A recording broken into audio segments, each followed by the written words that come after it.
When Diana died, workers opened the Spencer family vault and poured fresh concrete. Everything was ready. Then her brother changed his mind 48 hours before the funeral.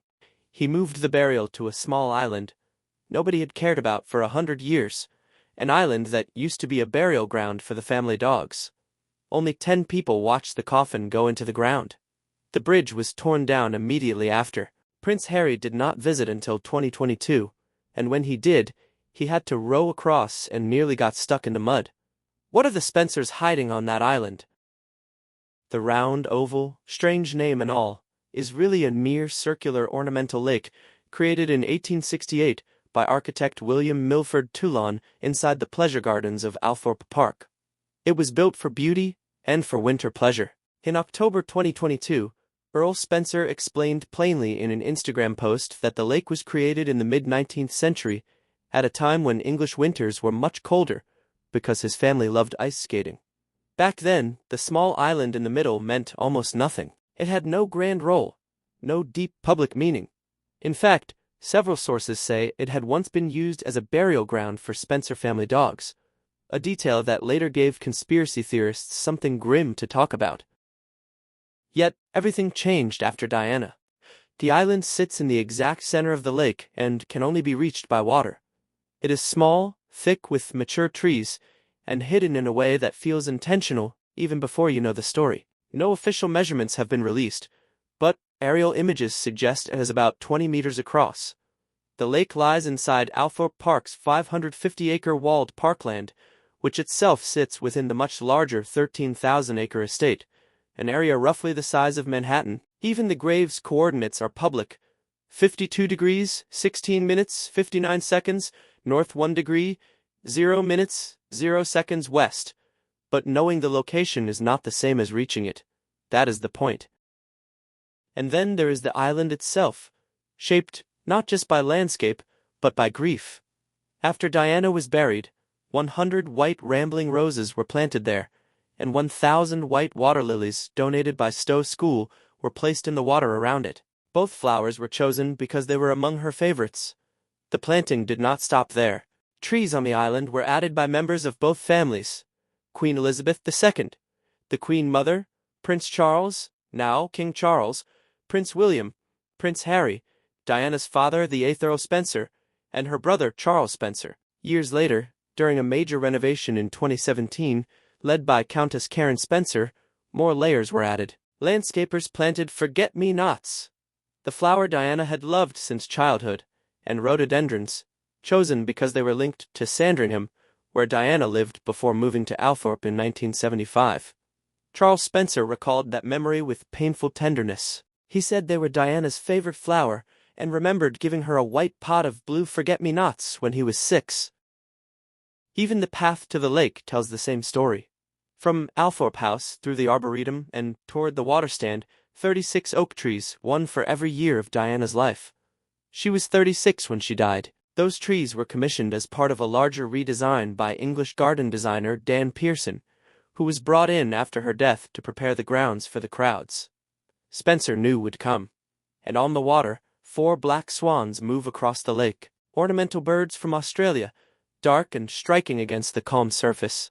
Their presence gives the place an unreal feel, so much so that some people have compared the island to Avalon, the legendary resting place of King Arthur. Still, none of this was the original plan. When Diana died in a car crash in Paris in the early hours of August 31, 1997, the natural assumption was that she would be buried in the Spencer family vault at St. Mary the Virgin Church in Great Brington, less than a mile from Althorp House. That was where 19 generations of Spencers had been buried over 500 years.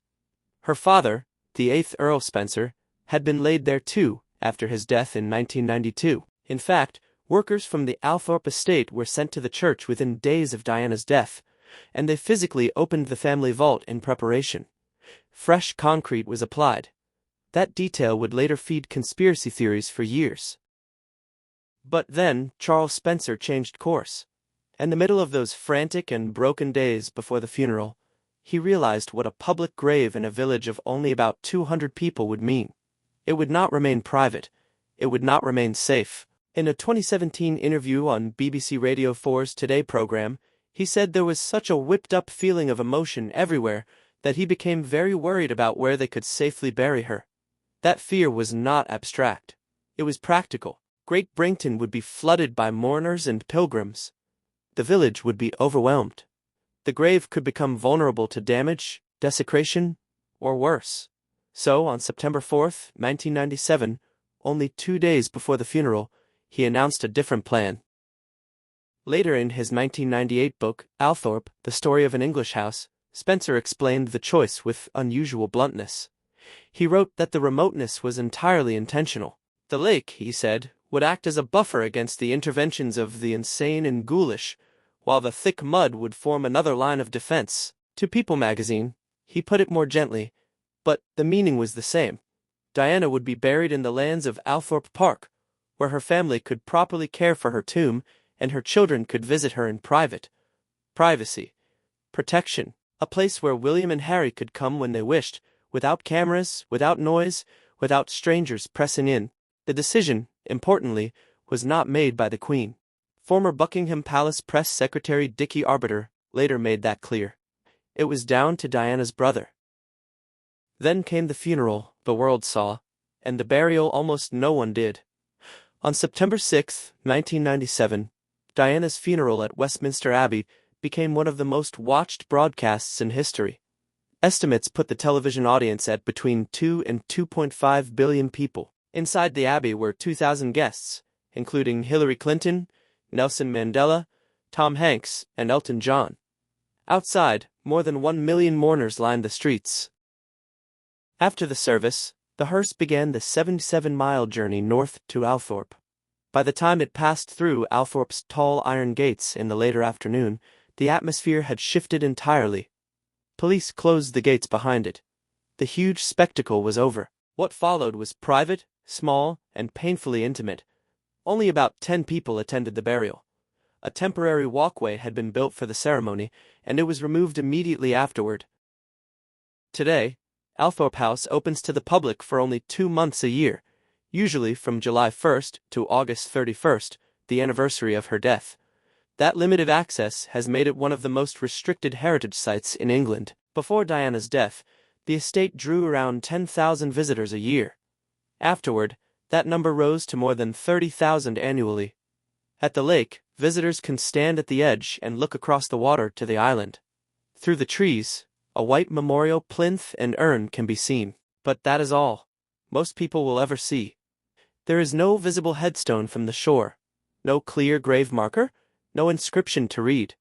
The exact appearance of Diana's grave on the island has never been officially disclosed or photographed for the public. Prince Harry, in his 2023 memoir Spare, referred to it simply as the grayish-white oval stone. But the Spencer family has kept the grave itself deliberately obscured. What visitors can reach is the memorial temple on the southern shore. It is a honey-colored Doric structure with thick columns, and it had been there for centuries before Diana. After Diana's death, it was rededicated to her memory. Inside, a black marble silhouette of Diana's profile is set into white marble. On either side are inscribed tablets, one carrying Diana's own words about helping the most vulnerable, the other bearing part of Spencer's eulogy. The lake is not just scenery, it is a barrier. Spencer meant it to be one from the start, and over time, it has proved him right. The bridge to the island was removed immediately after the burial, and no permanent crossing has existed since. The water is not especially deep, but the shallows hide what Spencer once described as the real second line of defense, thick mud that traps whatever enters it. Prince Harry learned that for himself in 2022 when he rowed Meghan Markle to the island. In Spare, he wrote that the thick mud of the shallows had them in its grip until Uncle Charles came down to the water's edge and gave them a shove. During the public opening season, security staff patrol the lake area constantly. Beyond that, the estate itself is protected year-round by gamekeepers and groundskeepers, and Spencer lives on the property. Spencer confirmed in his 2017 BBC interview that in the 20 years since Diana's burial, there had been 4 attempted break-ins aimed at her body. He described them as attempted grave raids. None succeeded.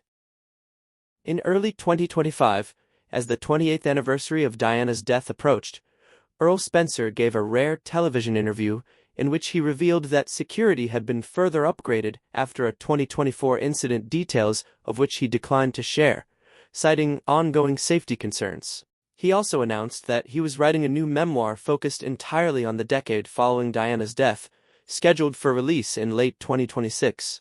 In a preview shared with the Sunday Times, Spencer wrote, "The island was never meant to be cruel. It was meant to be impossible, and I would make the same choice again, even knowing how many would misunderstand it." Even after the funeral, the burial, and every official document that followed, one rumor simply refused to disappear. Some people insisted Diana was not actually buried on the island at Althorp at all. They believed her body had really been placed in the Spencer family vault at Great Brington. The story first spread in local pubs only months after the burial. And then, in July 2020, the Star on Sunday put it on the front page and claimed photographs had captured Diana's ghost inside the church. Conspiracy theorists pointed to the fresh concrete that had been noticed at the vault, which had indeed been opened before. Earl Spencer changed his plans. Others argued that the island itself was too cramped and too tangled with tree roots to take Diana's lead-lined coffin, which weighed around 250 kilograms. Yet, one by one, those claims were answered. Reverend David McFedderson, the vicar of Great Brington, said the wet concrete meant nothing mysterious at all. The vault had simply been opened in preparation and then sealed again when Spencer changed course. Karen, Countess Spencer, dealt directly with other claims by explaining that under UK law, Diana would have needed to be cremated to be placed in the crypt, and that was never possible because it was not what Diana wanted.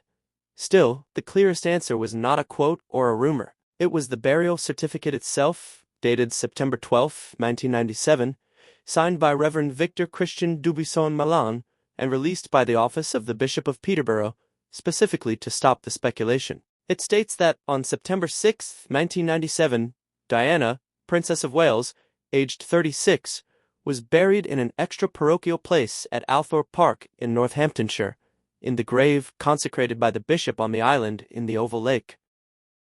Then came something even more human.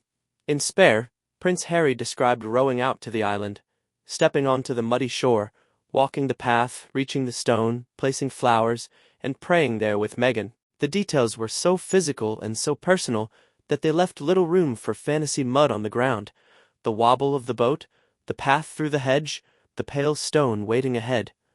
It was not rumor. It was memory. Harry returned again in August 2024 when he was at Althorp for the funeral of his uncle Robert Fellows. A Spencer family friend told the Daily Beast that it was a very special place for the whole family, but especially for Harry. Prince William is also said to have taken Kate Middleton to the grave before their wedding in April 2011. Then, on July 1, 2017, what would have been Diana's 56th birthday, William and Harry came together there with Kate, Prince George, and Princess Charlotte for a private rededication service. Justin Welby, the Archbishop of Canterbury, led the service after a multi-million-pound renovation of the island memorial. It was one of the rare moments when the next generation stood at that grave together, not as symbols, but as family.